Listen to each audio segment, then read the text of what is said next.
Good evening. I'm Elder Andrea Ralph, co-chair of the Martin Luther King Jr. Scholarship Committee, along with Reverend Antonio Booth. First, giving honor to God for his grace and his mercy that he bestows on us each and every day. We're here to celebrate a man who was truly led by God, committed to modeling peace when encountered with troubling times. A man led by God to spread ideas of equity, freedom, and justice, envisioning harmony and a better future for all people of all races, all religions, and all beliefs. We come today at an interfaith celebration inspired by Dr. Martin Luther King Jr. to preserve his legacy of the nonviolent movement. We honor him, remembering him on his birthday. We remember his passion, his vision to make a difference, to stand up when faced with adversity, and above all, to put God first. I welcome you to the 52nd Annual Martin Luther King Jr. Interfaith Scholarship Memorial. Let us stand and proudly sing, Lift Every Voice and Sing.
Please be seated.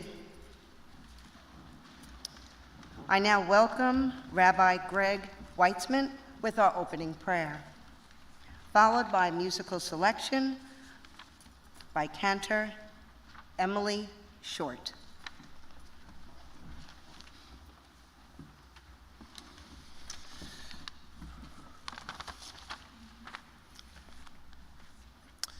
So my name is Rabbi Greg Weitzman, and I am the Senior Rabbi of Congregation Beth Emeth here in Albany, New York. And I am honored to have been invited to give this invocation to honor the legacy of Dr. Martin Luther King, Jr.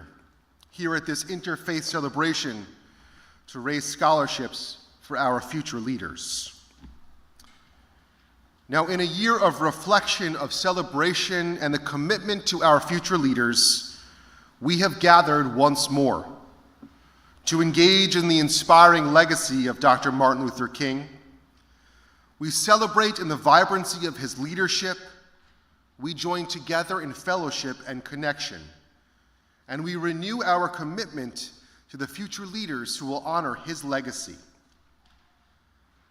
Today we are inspired by those words of Dr. King, who stood as a pillar and a force against racism, against hatred, and as an advocate for civil rights. How blessed are we to be together in fellowship, to be the beacons who inspire and guide with our actions. Let us pray that we can continue his mission and work together with one another to strengthen his legacy by funding the leadership of the future, our young people's education, so that they too may have the chance and possibility to articulate the need for justice and equality that our nation needs now more than ever, and to forge a path towards that end. Let us remember the words of Pirkei Avot, the ethics of our fathers, that were written 2,000 years ago, and that we are not obligated to complete the work, but nor are we free to desist from it.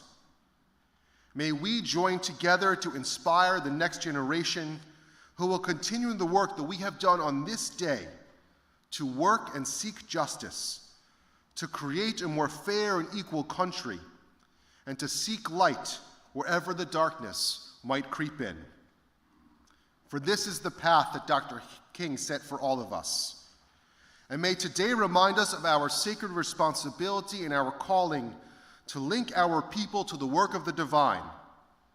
And may God give us the strength to work to build the world that we wish to see, if not only for us, but for our children and the future generations. And let us say, Amen.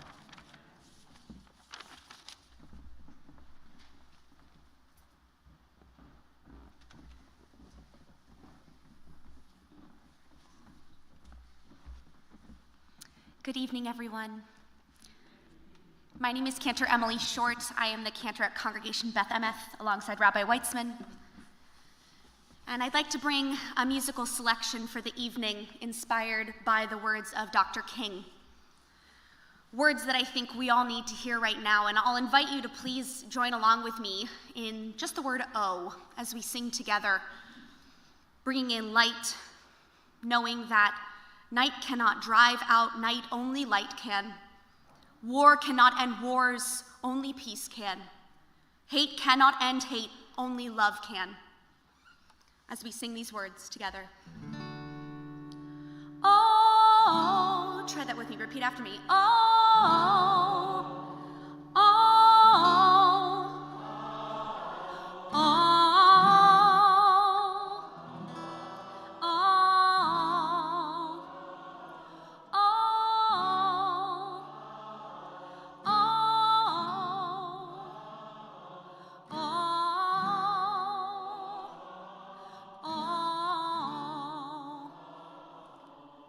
Night cannot drive out the night.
last time all together. Here we go. Oh.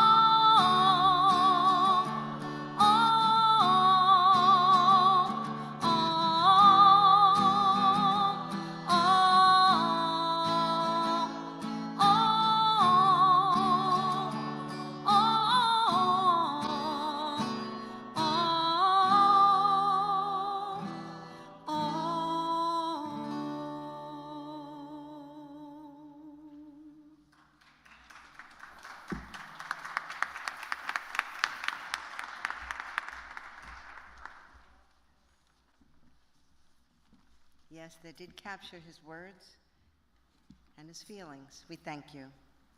Now, this part of our program, we remember Dr. Martin Luther King and words from Dr. Martin Luther King. So first, I will bring up Nyasha Jones. She's an accomplished vocalist who graduated in 2021 from Albany Academies, and she's very active at Macedonia Baptist Church here in Albany.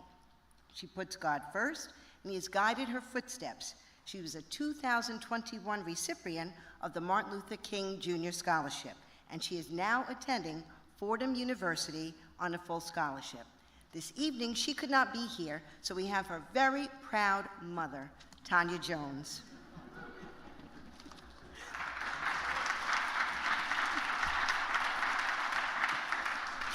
Good evening.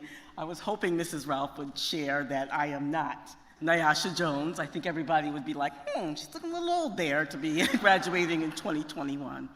As Mrs. Ralph already stated, my name is Tanya Lewis Jones, and my husband, Raphael, and I are here tonight representing our daughter, Nyasha Jones, who is one of the 2021 Reverend Dr. Martin Luther King Junior Scholarship recipients. As Mrs. Ralph already stated, she could not be here in person because classes start tomorrow morning, and as a math major, she needs to be there bright and early. However, we extend our appreciation for your continued love, support, and prayers as she continues her academic journey. I will now read a brief excerpt from Dr. King's I've Been to the Mountaintop speech. Never, never be afraid to do what is right, especially if the well-being of a person or animal is at stake. Society's punishments are small compared to the wounds we inflict on our own soul when we look the other way. Thank you.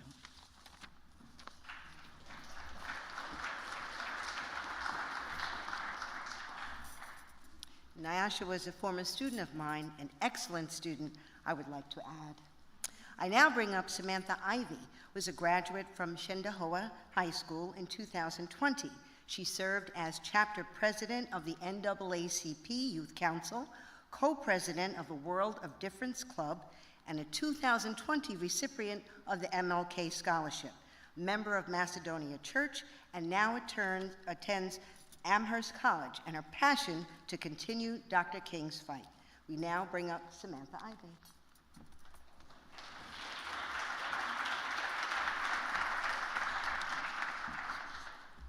Good evening. Thank you so much for having me. As was spoken earlier, when I received a scholarship, I was like, Amherst College, but I was grateful to be accepted to Cornell University, and I'm also graduating from there this year. So thank you so much. And I also want to say thank you so much. Without the scholarship, I would not have been able to make it here. Without God, I don't think I would have made it here either. So I want to say thank you so much to everyone who supported me here, and to thank you so much for everything that everyone has done in support of my academic career. So today I'm speaking on Martin Luther King's a quote he said in April 18th, 1959.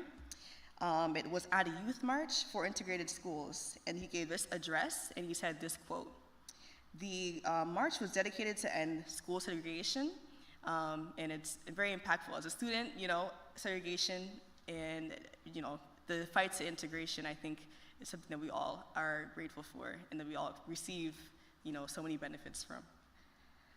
So the quote is, "Commit yourself to the noble struggle for human rights. You will make a greater person of yourself, a greater nation of your country, and a finer world to live in." Thank you.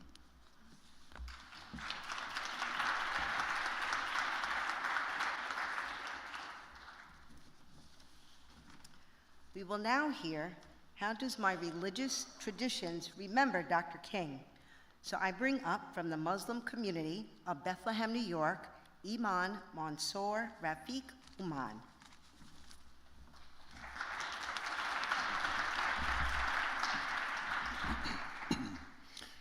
Bismillah walhamdulillah, in the name of God, most gracious, most merciful.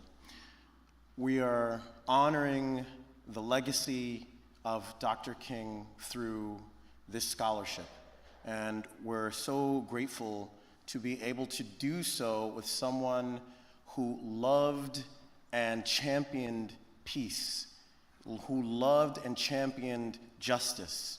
Dr. King, an individual who once said, "Injustice anywhere is a threat to justice everywhere. We are caught in an inescapable network of mutuality, tied in a single garment of destiny. Whatever affects one directly affects all indirectly." And I love this statement because really what we say as Muslims is when pain is felt by people in one area, we all feel it. And that is really the way that human beings are by nature.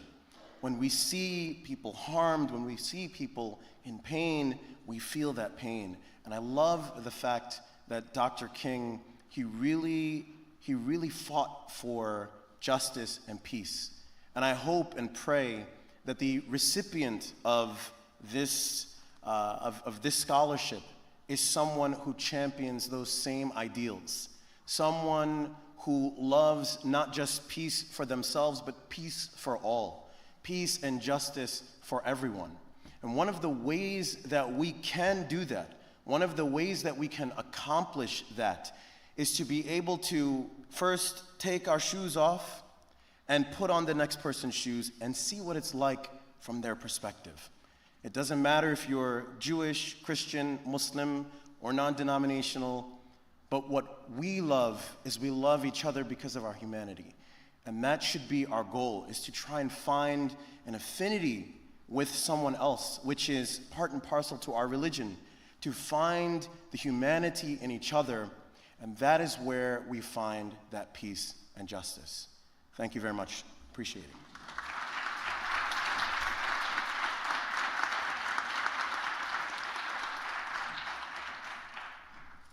Before I bring up the next student to speak, I'd like to acknowledge Evan Neighbors, who was a 2023 scholarship awardee. He's now attending the University of Buffalo. If you could just give a wave, Evan.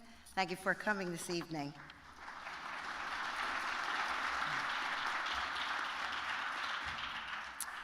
I now bring up Anaya Thomas, who was also a 2023 graduate of Academy of Holy Names. She was a leader and role model, bringing together students of different backgrounds to celebrate and learn from one another.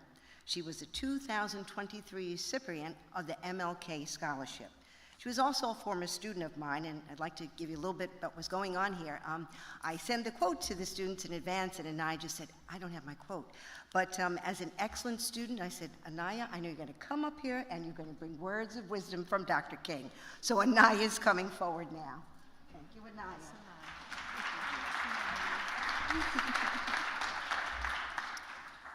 Hello, everybody. As Mrs. Ralph said, I am Anaya Thomas.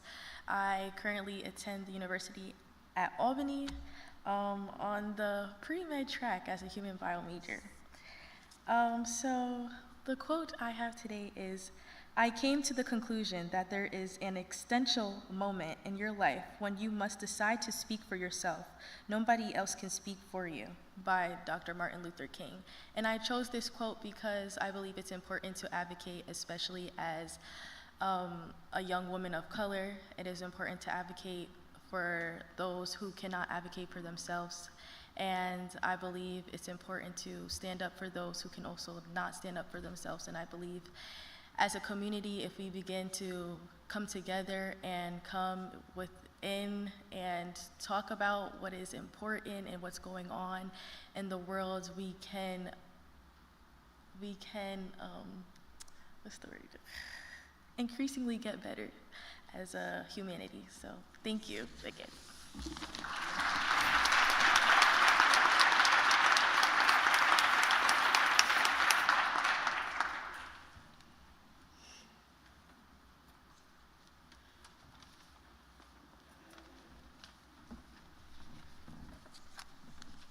Reverend Antonio Booth will come and introduce our video.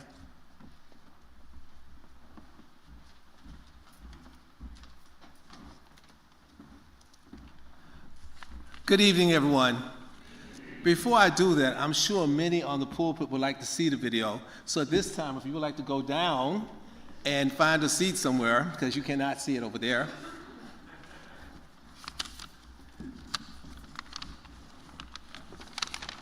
And while they're doing that,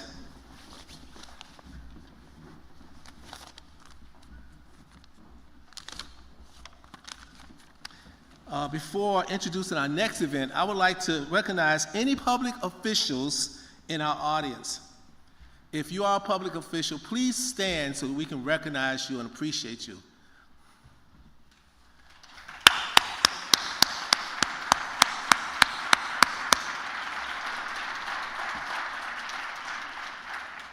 On behalf of the Reverend Dr. Martin Luther King Interfaith Scholarship Committee, thank you for taking time out of your busy schedule to be at this event. So we thank you, and we thank you always, because the two that stood have always been supporters of the Martin Luther King Interfaith. In fact, one of them has been a chairperson of this committee for a number of years. So thank you. Let's give them all a hand.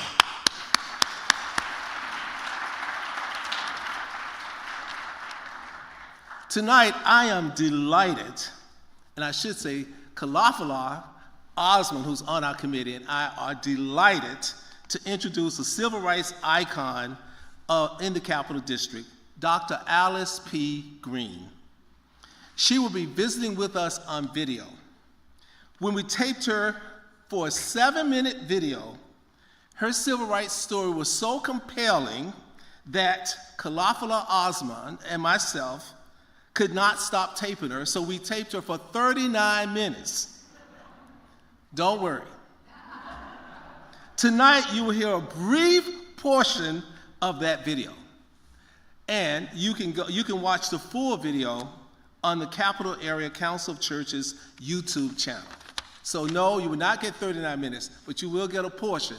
And I believe when you listen to her, you will see that she's a compelling story about her involvement in civil rights. Dr. Alice Green was raised in the town of Witherby, New York, which is in the Adirondacks, the North Country.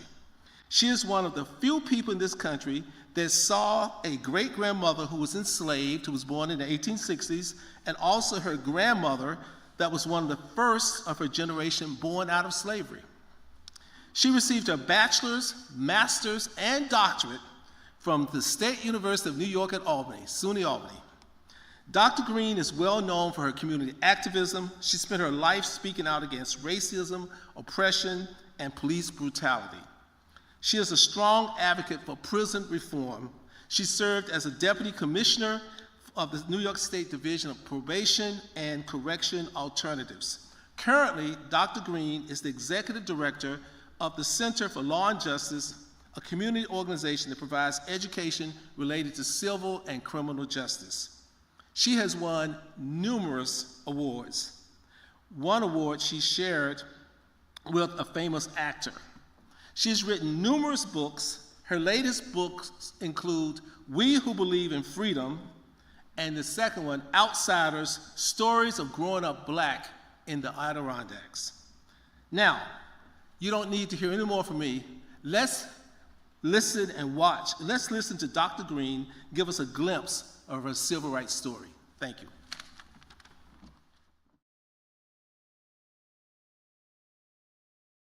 Dr. Green, could you tell us how did your family end up in the Adirondacks? Wow, that's a good one. I'm going to back up and let you know that I'm one of the few people probably still living, who actually had contact and was related to someone who was formerly incarcerated. So I was in the South. My great-grandmother was born in 1863, and she stayed on at the plantation that her family was at. But I never forgot the fact that I saw her at a very young age, because she lived to a very ripe old age. But the fact that she was owned by someone, that she was considered property, that weighed very heavily upon me. And so I, devoted my life to making sure that I'm as free as I can be. And that was the same thing that my father thought about as well. And so my family was in the South, in Georgia, South Carolina, and it became very obvious that what was happening during Jim Crow era and following, of course, the Civil War, was that there was put into place a convict leasing system.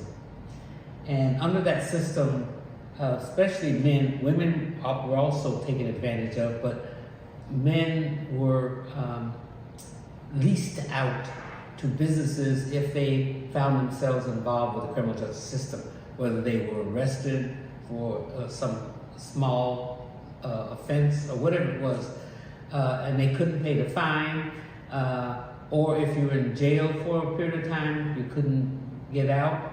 So they developed this convict leasing system, which basically took the place of enslavement. The labor of these people were exploited, and so it looked a whole lot like enslavement. Yes. And so, and Jim Crow was there, of course, with discrimination, which could criminalize black people for being black. Yes. And so I think his mother was concerned about what was going to happen to her son, because he was a little aggressive out there. And her older son had already come north because of the iron ore industry in the Adirondacks. So they started using black people to work in those hot furnaces after the federal government had reduced the number of immigrants who could come to work in the iron ore industry in the Adirondacks.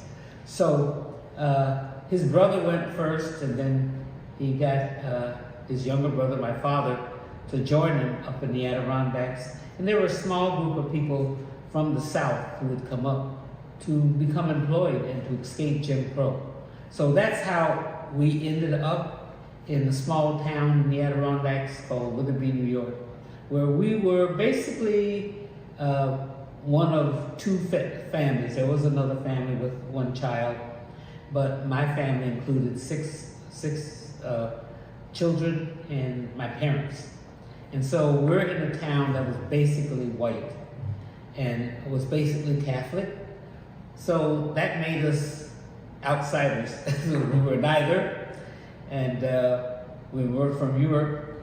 We were immigrants, but we came with the Great Black Migration north. Okay.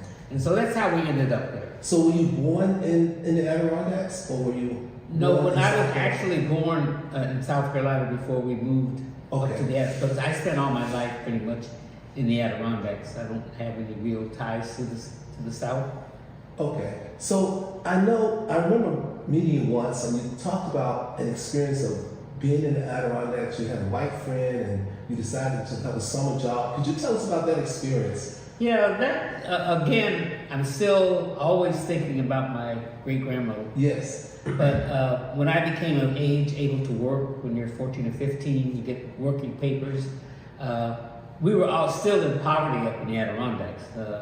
Make no mistake about that. But my friend, who was white, next door neighbor, and I decided we would work. My mother was very happy about that because she needed help. My father had been injured and was not able to do the work that he did when we first arrived there. And so we decided to get this job, and in the tourist industry in the Adirondacks is very big.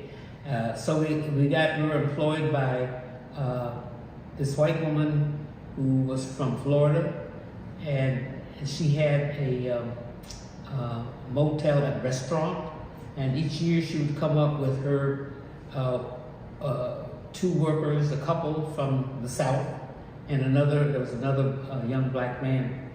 And so we were just delighted to have this job, our first time away from home, and we thought we would have great fun as well, living with each other. We had, and so when we got to the Claudius's motel and restaurant, the owner, Mrs. Claudius, came to greet us, and she lived in a spacious apartment, on the premises of this business.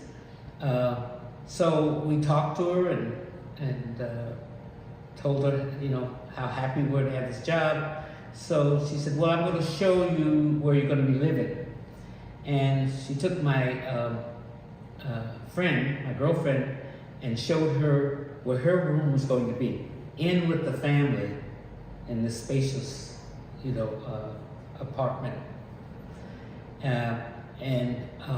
Then she showed me where I was going to work, and took me outside of the building, and we were still saying, we want to share a room together. We've been excited about doing that. She says, well, that can't happen. And I am kind of confused about that at first, until she took me outside to the back of the building, and there was an old barn there where they had kept animals before, and they cleared away the top part of the barn for the black employees.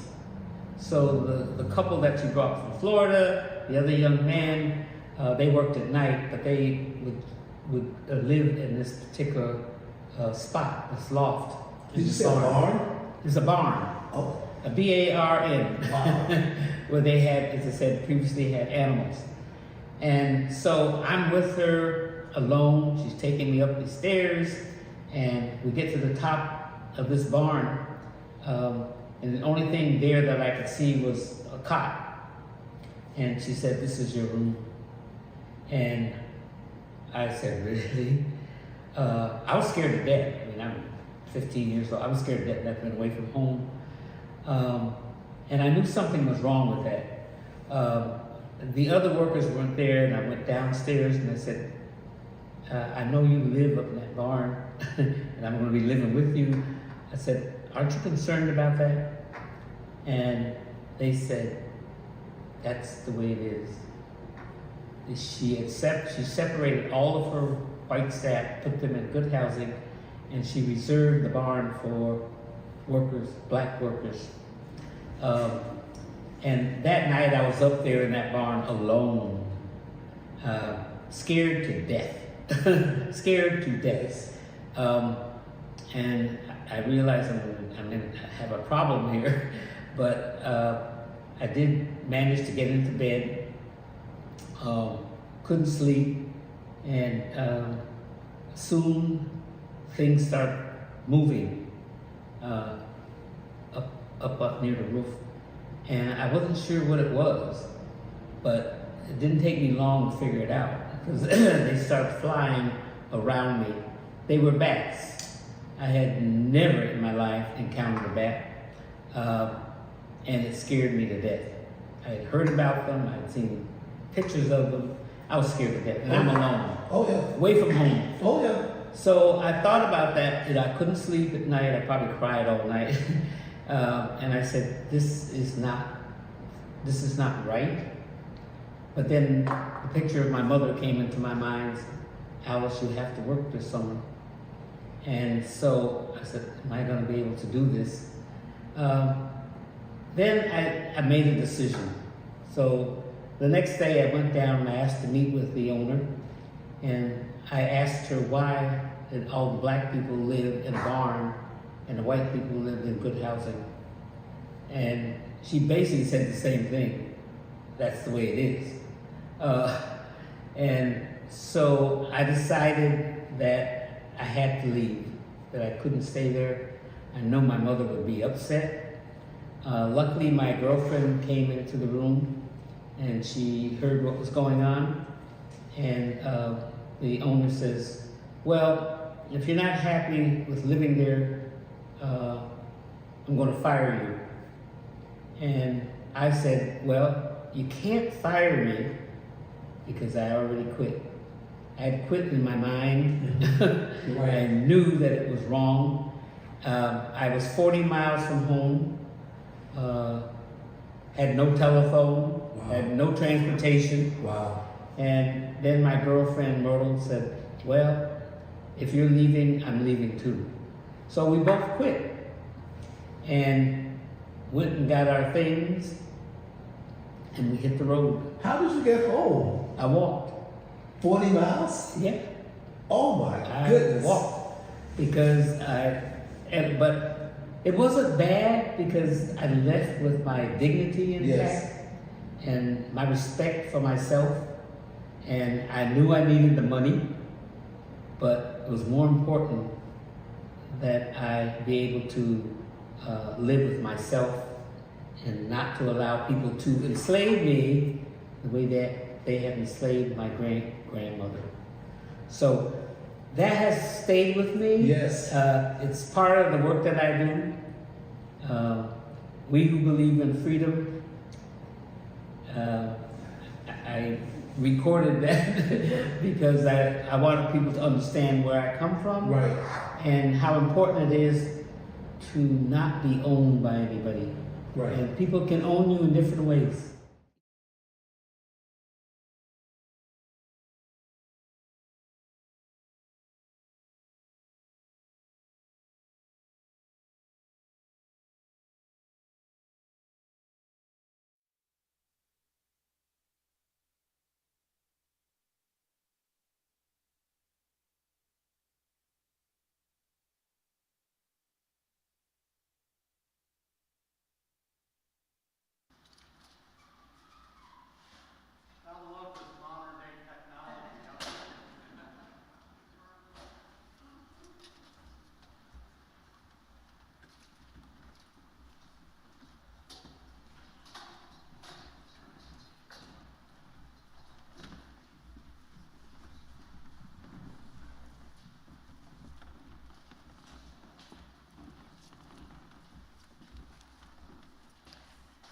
Taking me a moment to gather myself. That was very moving. I'm a retired principal, and I remember the children would talk about, well, Mrs. Ralph, you know, do you remember anything with Dr. Martin Luther King? I said, well, I was a young girl then, and they had no idea that it was not that long ago, how times have changed, but we have a long way to go. And that video just tells a story. And we all know Alice Green, you know, she's in the community, very active, but her story and what she has gone through. So that's why we're here today, and that's why we're here today. So now I bring up Dr. Merle Longwood. He is on the Martin Luther King Scholarship Committee. He has been on the committee over 20 years. When I came on, he brought a wealth of knowledge. He is very passionate about giving out the scholarship to our youth. As you see, some of our youth that have come up and spoken today. We have given out over $100,000 over the years, and it's a lot when we're on the committee and we listen to the essays, we listen to their passion, their walk, what they are doing and what they plan to do when they go to college and make a difference. So I now bring up Dr. Merle Longwood, a long-standing committee member.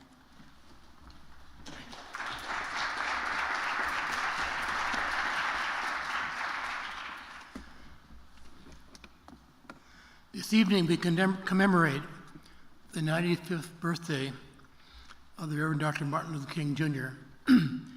Yesterday, the Reverend Dr. William J. Barber, who has succeeded Dr. King in directing the Poor People's Campaign that began in 1968, preached a sermon at Abyssinian Baptist Church in New York in which he stated that poverty is a death sentence for Americans. is a moral travesty and a detriment to the soul of our nation, as poverty kills more people than homicide, yet the powers that be don't want to address it. If we want to honor Dr. King, we must recognize that he was preaching this gospel. Yes, he was a scholar. Yes, he was an organizer. Yes, he was an author and Nobel laureate. But Dr. King was first and foremost a gospel preacher. And if we want to honor his legacy, we must attend to the gospel that he preached. Specifically, he calls us to challenge economic exploitation. This gospel teaches us to protest and sing even after we've been put down. We need moral justice, truth-telling, love, and resurrection, not immoral, unjust, hate-filled lying, and insurrection. We must take back the mic from extremists, lift our voices, and mobilize our votes as we demand that people address poverty, low wages, voting rights, suppression, and denial of health care. Tonight's ecumenical and interfaith celebration continues to lift up that message. Our celebration tonight, held here at First Church in Albany, is part of a long tradition in the Capital Region. A version of this celebration has been held since April 1968, soon after Dr. King's assassination. It has been held every year since then, for most of those years, on the actual birthday of Dr. King, as a Tudor night. The first scholarship for a student planning to begin college the following academic year was awarded to Richard Gibbon in 1973, 51 years ago. Since its inception, the Scholarship Committee has awarded more than 200 scholarships. More than $200,000 worth of scholarships have been provided for these students.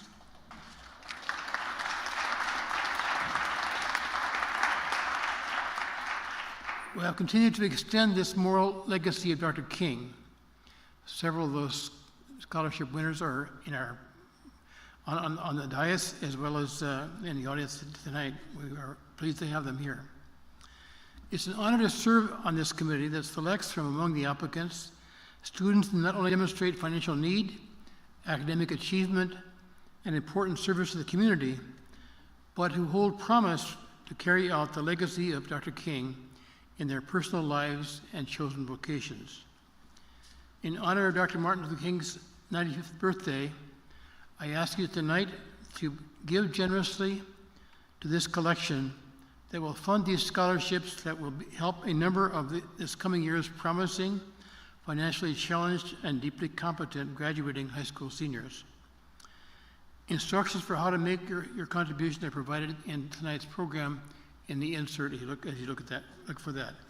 If you're watching this event and streaming, you can go to the website of the Capital Area Council of Churches for instructions for how to make your contribution to this scholarship for tonight. Scholarship applications will be received during the coming weeks. Last year, as has already been said, 5 students were awarded $4,000 each in scholarships. Our goal this year is to raise $20,000 for these scholarships for this year's upcoming group. The ushers will direct you to come forward to bring your contribution to the altar in their own style. So we welcome you and we thank you for your generosity.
Area Council of Churches website. Next, we will hear a glorious selection from the Festival Celebration Choir, I Dream a World.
I'm Bruce France. I'm the Executive Director for the Capital Area Council of Churches. And one of the things I love the most about this job is the people that I get to meet and the churches that I get to interact with and other congregations and other faiths. And this is one of those evenings, such a big part of that. I'd like to express appreciation on behalf of the Board of Directors of the Council to all of the participants in today's event, particularly to First Church in Albany for hosting us, and we're very thrilled. As I said earlier, the people I get to meet, and the person I'm introducing you tonight is just a delight. And I met her 4 or 5 or 6 different times, and every time she is just a delightful person. But Reverend Dr. Mashona Walston received a Bachelor of Arts cum laude from Adelphi University, a Master of Divinity and a Doctor of Ministry degree from New Brunswick Theological Seminary. In addition to being the senior pastor here at First Church in Albany, Dr. Walston also has a private practice called A New Path. During her doctoral research in prayer and the brain, Dr. Walston created a neuropath in 2017, and in that she found that certain forms of prayer significantly impacted brain and body health. Today, this research informs her ministries, spiritual direction, life coaching, and pastoral care for widows and divorced persons. Dr. Walston has over 3 decades of ministerial experience in both congregation and clinical settings. Dr. Walston loves providing spiritual support in a non-traditional way. Yes, Dr. Walston is still personally breaking barriers as she is the first woman and non-white male to serve as senior minister of one of the oldest religious institutions in America, First Church in Albany.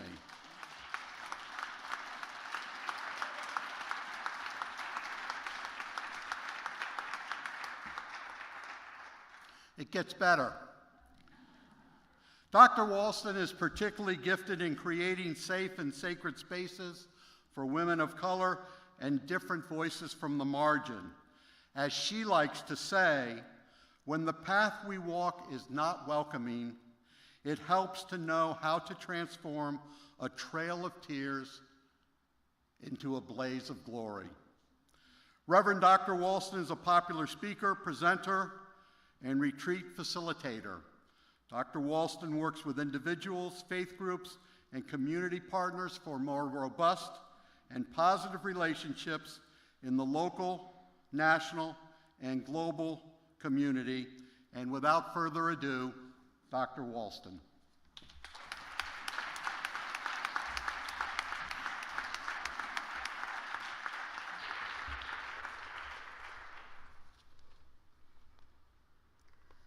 Thank you, Bruce.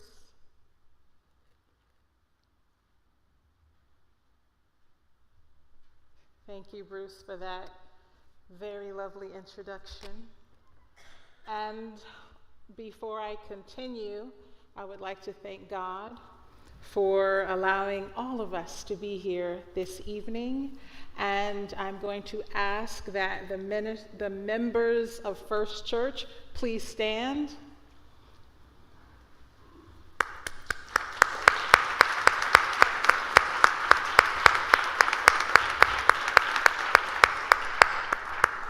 These are my co-trailblazers, and so we thank God for them.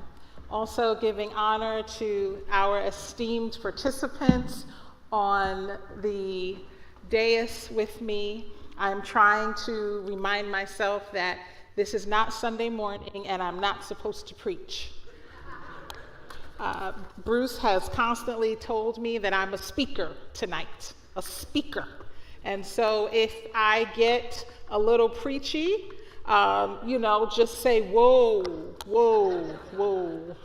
and I will try to calm down, okay? Also, tonight I've been asked several times about this time clock. Don't worry, we don't use it anymore. Back in the day, the pastor would have to preach 2 hours. And so the time would run out and then they'd flip it and the time would run out again. Don't worry, we don't do that anymore, okay? Let us begin.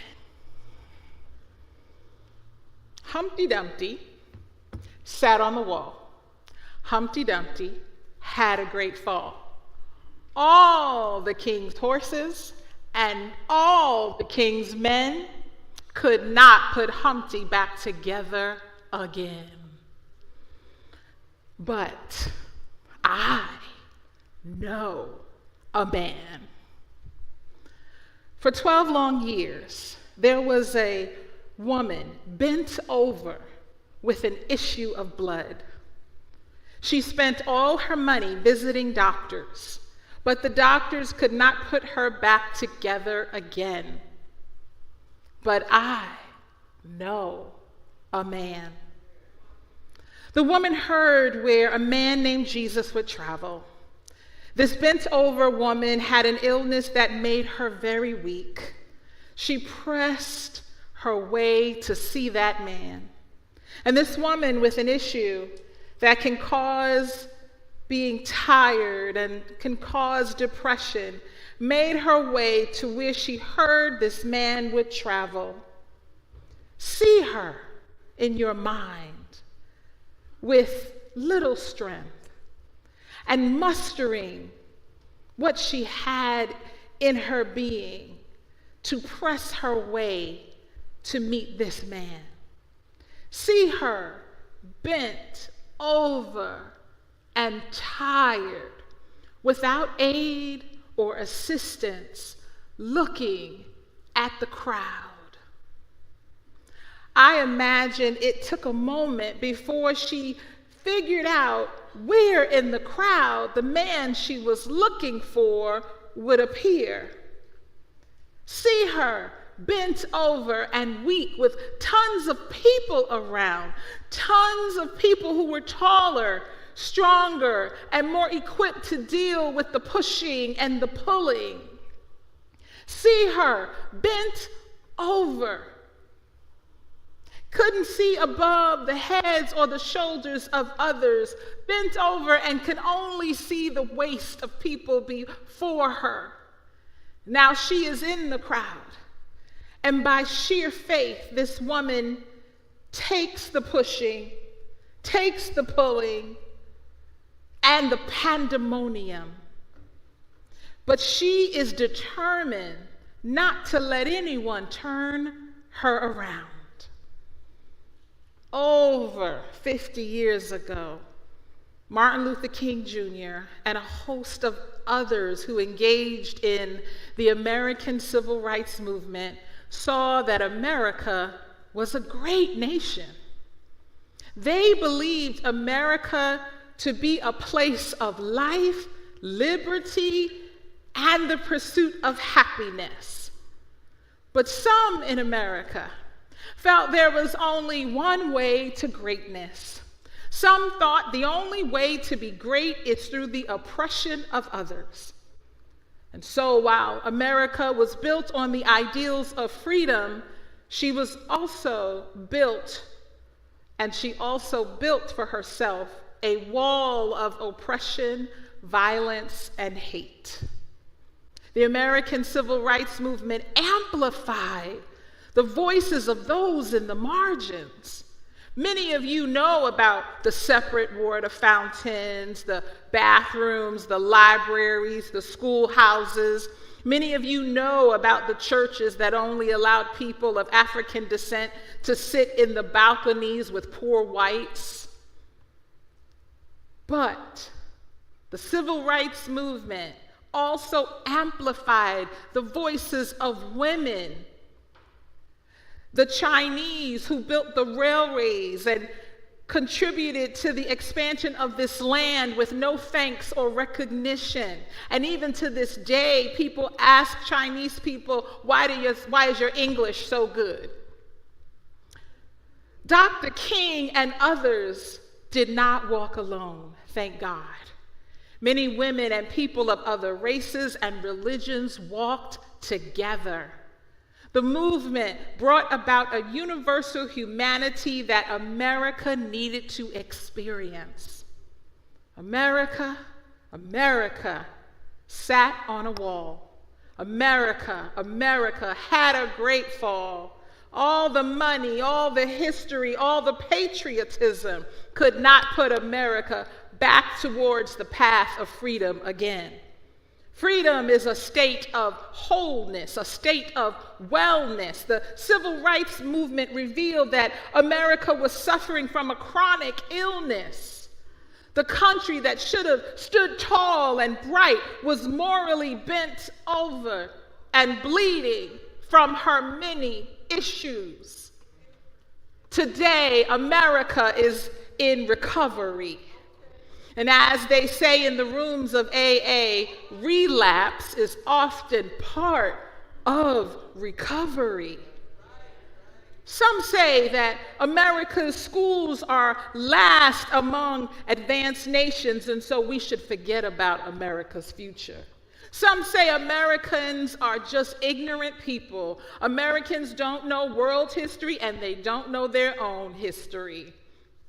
Some say America should be forgotten because she is more interested in building prisons than thriving communities. Some say the far right isn't even moving in the shadows anymore. The rights of women have been slashed. The treatment of people from other countries that our security departments toyed with for generations. And now they come to our borders because of some of the actions America did. The way we treat them is abysmal. You may consider the host of atrocities and conclude that America is done. You might conclude that all the king's horses and all the king's men will not make America whole. But I know a man. The bent-over woman, she tolerated being knocked this way and that. She endured even though her limbs lacked strength. The bent-over woman with the issues endured the desire to collapse from loss of blood. But slowly and sometimes with breaks, she pressed her way. She did not have the stamina to push. She pressed her way through the crowd by faith and maybe hearing. This woman with a long history of illness inched her way towards the cosmic being in the form of a man who could make her whole. She wasn't inching towards patchwork or a Band-Aid. She was taking back her life inch by inch. We cannot always expect the journey of wellness to be easy, but we too must be willing to move forward towards better, even if it's only inch by inch. We gotta expect obstacles, expect to be undervalued. Yeah. If you fall or get ill, people will give up on you, maybe. They may say that you are too far gone. It's too little, too late for your breakthrough. And all these people around here, why would God bless you? All your siblings in your family, why would God call you? But I know a man who sits high and looks low. But I know a man who makes the first last and the last first. But I know a man whose eyes never leaves the sparrow. America, oh America, God has shed his grace on thee. Do not despair. Relapse is often a part of recovery. When they talk about what we've lost since the 1960s civil rights movement, do not despair. Relapse is a part of recovery.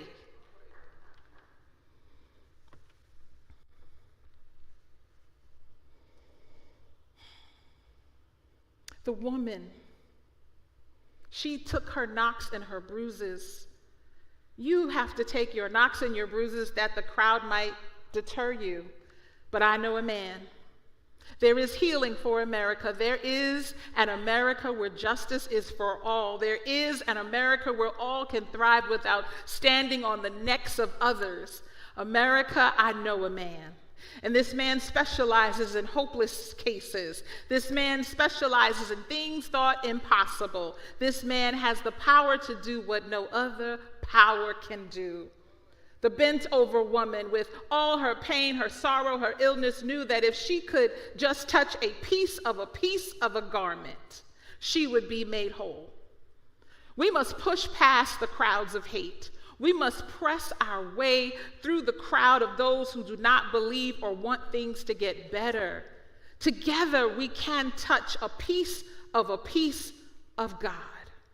This nation can be made whole. This piece of a piece is to love God with all our hearts, minds, and souls, and the second is like unto it. We must love our neighbors as ourselves. That is the piece of the healing garment of salvation. Humpty Dumpty sat on a wall. Humpty Dumpty had a great fall. All the king's horses and all the king's men could not put Humpty Dumpty back together again. But I and you know a man. Amen.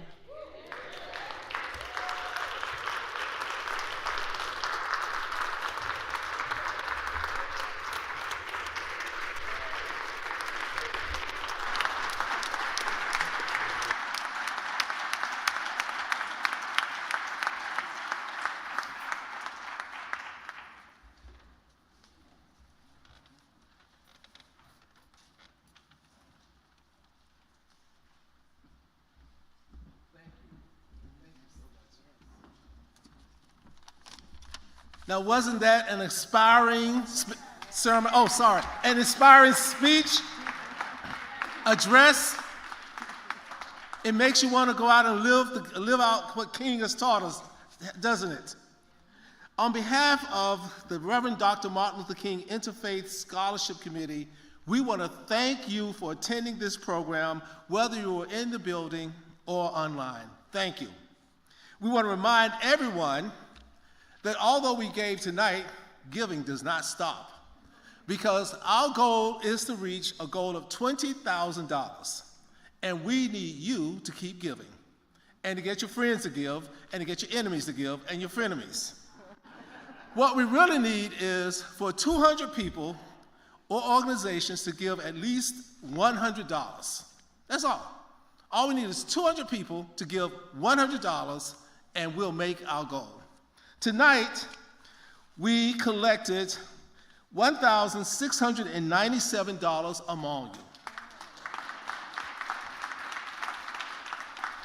We already have several $1,000s that have already been collected before tonight, but we still have not reached our goal. So, tell your friends, tell your frenemies, tell your enemies that they need to give to this, because we want to support young people to go to college, and we want to give some good money. We want to give $25. We want to give $4,000 to each candidate. So thank you.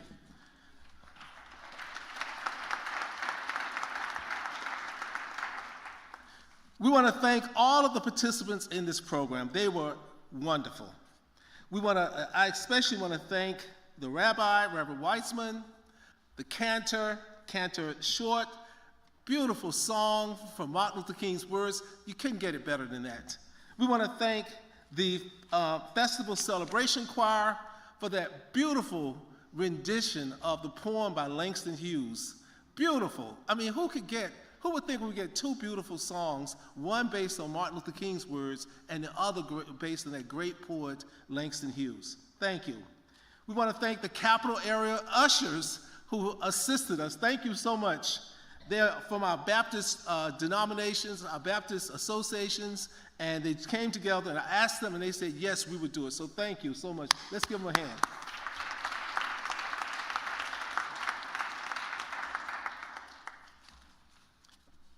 I want to personally thank the committee for their efforts in making this program a success.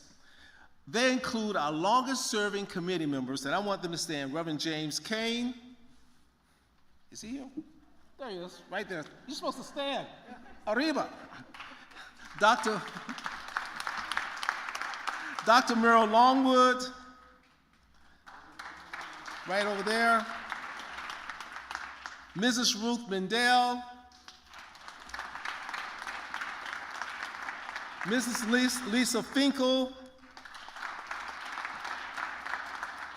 Dr. Carl Kabir, who's not here, but he's been a long-time participant also.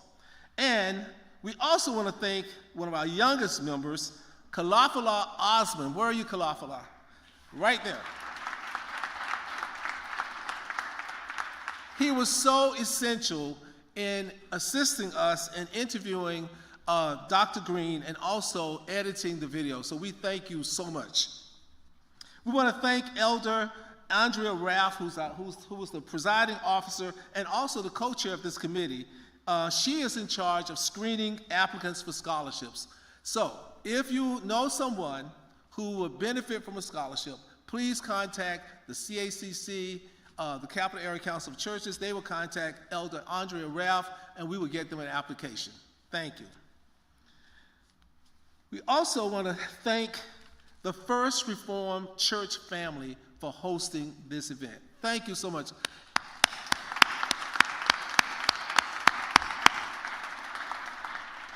They have warmly received us. They have bent over backwards for all of our requests. As you can see, this is a very old and historic building, so you can't retrofit certain things, but we found an old-fashioned screen that we could use. So thank you. We want to thank the Riverview Baptist Church family for their old-fashioned screen. Thank you. We also want to thank Reverend Dr. Mashona Walston for that wonderful and powerful address.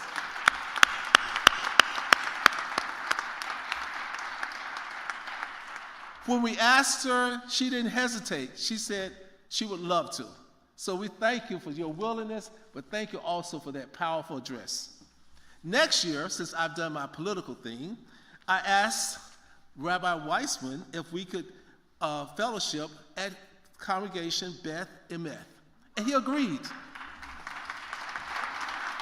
Don't give me an inch. I'm gonna take him out.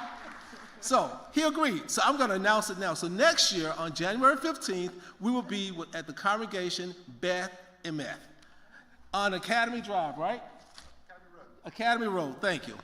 Okay. So thank you. So that's what we'll be next year. So thank you for accepting that invitation, even though I'm throwing you on the bus right now. But thank you. Okay. All right. Other than that, we want to thank you all for all that you've been doing. We want to thank everyone that participated. And remember, we want to raise how much money? So go get your friends, your frenemies, and your enemies and tell them we want their money. All right, thank you.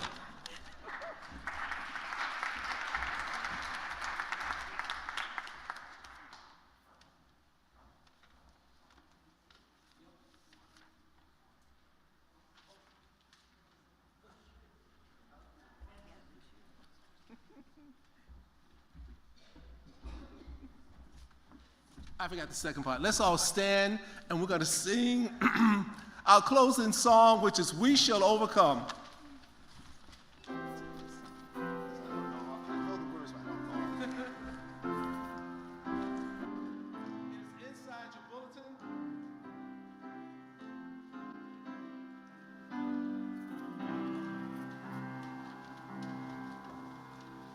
We shall overcome.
compilation of a prayer of Jane Darren of the Education for Justice and a prayer of the Reverend Dr. Martin Luther King, Jr. O God, your children of all colors have been hurt by racism. Help us heal together. Help us to do the inner work, to be open to your grace and to the balm in Gilead, so our hearts are converted and we can join hands to do the constructive work of love and justice. Ever-present God, you called us to be in relationship with one another and promised to dwell wherever 2 or 3 are gathered.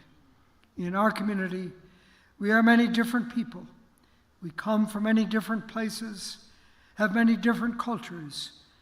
Open our hearts that we may be bold in finding the riches of inclusion and the treasures of diversity among us. We pray in faith. Amen.